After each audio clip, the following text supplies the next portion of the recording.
২০২৩ সালের বাংলাদেশের সবচাইতে বেশি বক্স অফিস কালেকশন করা ৫টা সিনেমা।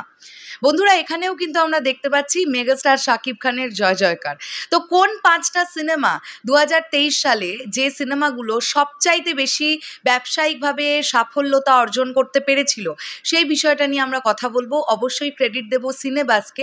এই গোটা আইডিয়াটা কিন্তু সিনেবাজের, অবশ্যই তাদের পেজের তরফ থেকে ঘুরে এই বিষয়টি দেখতে পেলাম, তাই এটা নিয়ে অবশ্যই কথা বলতে এলাম, তাই ক্রেডিট তাদেরকে দিতেই হবে। আমরা এখানে দেখতে পাচ্ছি তারা পোস্ট করেছে বাংলাদেশে ২০২৩ সালে বক্স অফিসে সবচেয়ে বেশি আয় তোলা ৫টি সিনেমা সমূহ।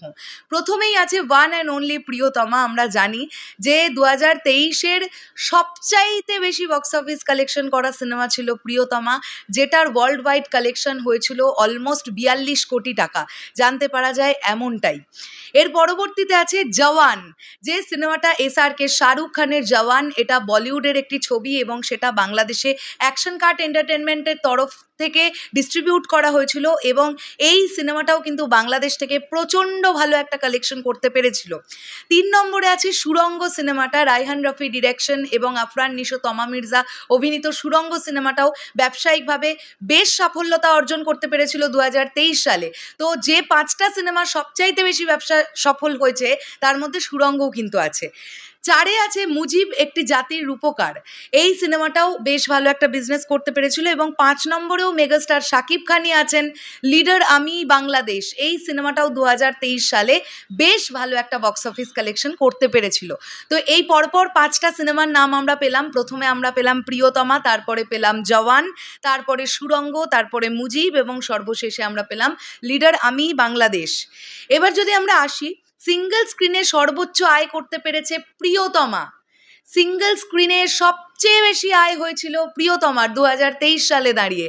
আমরা বরাবরের জন্য এটা বলে আসি যে সিঙ্গেল স্ক্রিনের কিং হচ্ছেন মেগাস্টার শাকিব খান, আর এখন তো আমরা এটাও বলতে পারি তুফান দেখার পরে যে উনি মাল্টিপ্লেক্সেরও কিং ডেফিনেটলি। আমি তো অবশ্যই এটা বিশ্বাস রাখি যে পরিস্থিতি সুস্থ স্বাভাবিক হলে, আবার চলচ্চিত্র জগতের কাজ শুরু হলেই আমরা দরদ রিলেটেড আপডেট পাবো।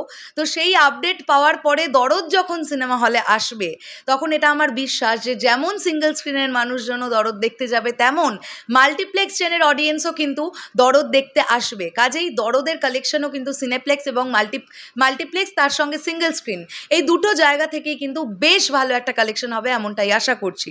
আর মাল্টিপ্লেক্সের সর্বোচ্চ আয় করেছিল জওয়ান ২০২৩ সালে। যত সিনেমা রিলিজ হয়েছিল সব থেকে বেশি আয় হয়েছিল জওয়ানের বাংলাদেশের মাল্টিপ্লেক্স চেনে ২০২৩ সালে।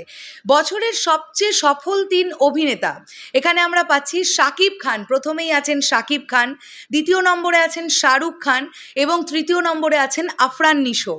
বছরের সবচেয়ে ৩ সফল ডিরেক্টর, প্রথমেই আছেন হিমেল আশরাফ ফর প্রিয়তমা, আমরা সবাই জানি। সেকেন্ডে আছেন অ্যাটলি কুমার ফর জওয়ান এবং তৃতীয়তে আছেন রায়হান রফি ফর সুড়ঙ্গ। এটা কিন্তু আবারও বলছি ২০২৩-এর নিরিখে এই পুরো ফলাফলটা আমাদের কাছে এসেছে এবং বাংলাদেশের নিরিখে।